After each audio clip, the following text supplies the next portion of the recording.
कितने बार नवरात्रि आए? 40 बार नवरात्रि आए,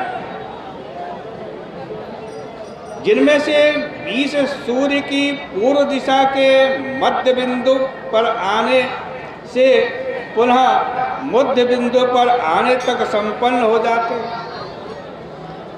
चैत्र शुक्ल प्रतिपदा के दिन जब चांद्रमास का प्रारंभ होता है, उस समय सूर्य ठीक पूर्व दिशा में होता है।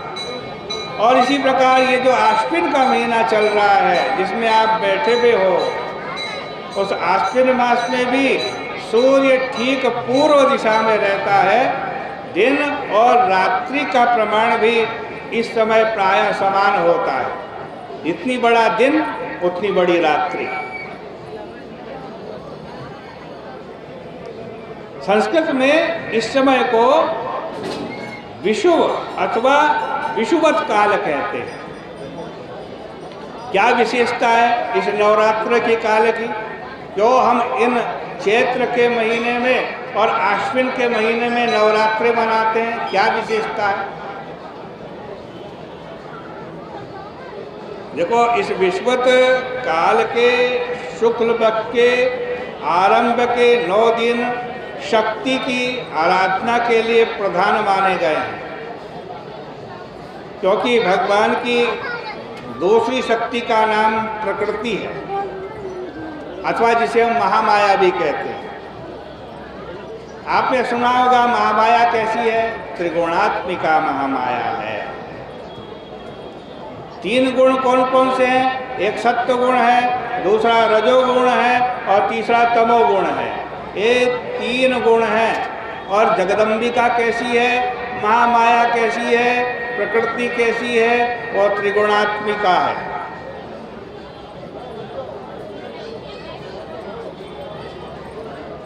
देखो, जब सत्वगुण, रजोगुण और तमोगुण, ये तीनों गुण जब साम्यावस्था में होते हैं, समान अवस्था में होते हैं, उसी का नाम प्रकृति है, उसी का नाम महामाया है, उसी का नाम जगदम्बा।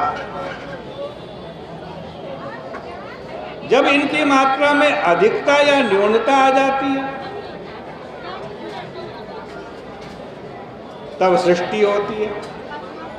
इसलिए जब सत्य स्वरूप दिन का प्रकाश, तमो रूप रात्रि का अंधकार और इन दोनों का मध्य भाग, जिसे हम संध्या काल कहते हैं, प्रातः काल की संध्या और सायंकाल की संध्या, ये तीनों साम्यावस्था में हो, समान अवस्था में हो, अर्थात तीनों बराबर हो।